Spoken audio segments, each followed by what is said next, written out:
Alright.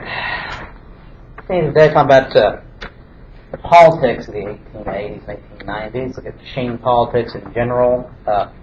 Pendleton Act, the idea of the Solid South, the Disfranchisement, Jim Crow laws, Supreme Court case Plessy versus Ferguson, the rise of women's suffrage, the push for women to gain the right to vote, the Grange movement, Farmers Alliance, the Populist Party.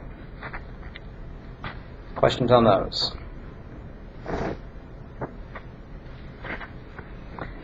Part of what is helping fuel this rise of middle class, industry, invention, even popular politics to an extent, is this slow but steady increase in educational opportunities. More people learning to read and write. More people had educational opportunities than they had previously.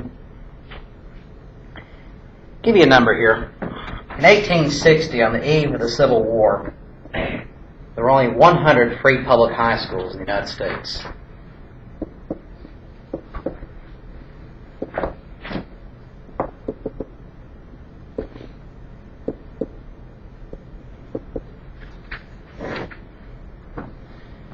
It is publicly maintained high schools that do not require tuition of any kind.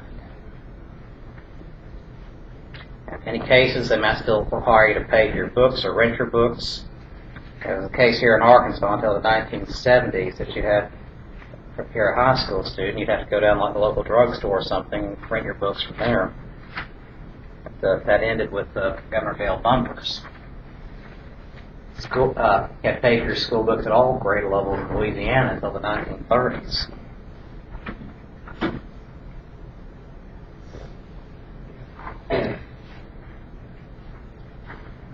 Said, why so few? I mean, there's something, high school education. Simply just wasn't a large demand for it, either from the public or from students. At 13, 14 years old, you're expected to be working. So a lot of young women that age would be getting married. That'd be kind of shocking by today's standards, but that was the norm in many areas for many years. Actually, high school really was only available basically as a preparatory program for people heading to college. Hang on.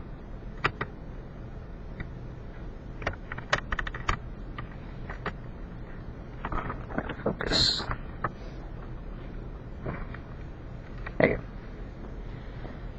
Here in El Dorado, the first high school wasn't built until 1905, that big three-story building over there. Like I said, the first graduating class at El Dorado High School had 5 students. Didn't mean there were only 5 kids of that age in this area. It meant there were only 5 students who had the means to go through school that long. But across the country, the number of high schools has steadily expanded. By 1900, it's risen to 6,000 public high schools. 12,000 by 1914. By 1900, you have compulsory school attendance laws on the books in 31 states and territories. In 31 states and territories, basically, you're required by law to go to school until a certain age. Back to the 1920s, most rural Arkansas school districts had only a 4-month school year. Basically, the entire school year is designed to move around planting time and harvest time. So you'd be going to a short session in December and January, another one in the summer, June and July. So you're eating the fields the rest of the time.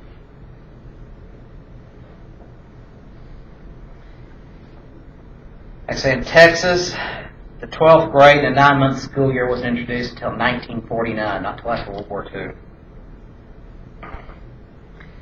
But also improvements at the college level as well. In 1862, a piece of legislation called the Moral Land Grant Act was passed.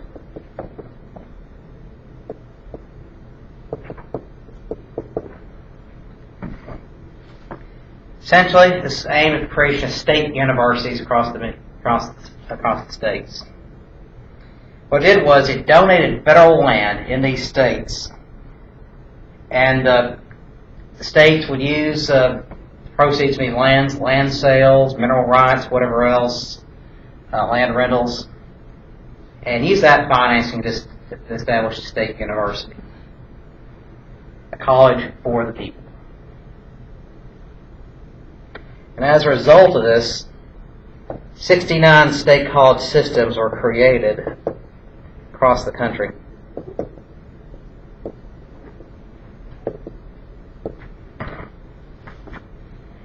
This included in 1873 creation of the University of Arkansas. It was a moral land grant school. The first students at the University of Arkansas didn't have to pay any tuition. It's a pretty good deal. Actually, the University of Texas system said they used a similar system, but it wasn't under the Moral Land Grant Act. Basically, Texas had ownerships of all land within the state, for various different reasons, but what they ended up doing was they'd established back in the 1830s, they'd take a bunch of land and use the proceeds to set up a college. Well, they kept moving around. Eventually, they put it way out in West Texas, because they thought, well, this is land out here no one's ever going to use, and the state university simply just was not a priority for them. It turns out, by the early 20th century, discovered a bunch of oil on that land. So the endowment for the University of Texas is huge, because all that oil land in West Texas. Okay, so a bunch of land grant schools are work very successfully. Now you go to the political system. And you came to a city, people needed help with job hunts. The best source was the political machine of that city. Now the machine wasn't actually a mechanical device, it was a small group of men, and in this day and age it was always men, that controlled the political parties of the large cities.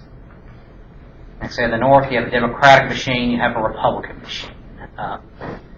Like I say, in the South, it's not really a Republican Party, so you don't really have Republican machines. But smaller communities, they have what's called the courthouse crowd. Basically, that small group of people in the community, the same few families who always control the politics, or always in charge of everything, and basically decided who got what job.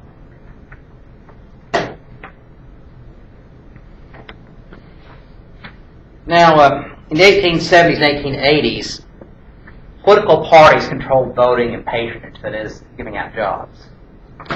Those days, they didn't have these kind of election systems they have now. Basically, each party printed up its own ballot. Basically, so you'd have people standing out in the precincts on election day. Basically, the pre-printed ballot for the Democratic or Republican ticket. And so here, you put that in the box, and that's your official vote.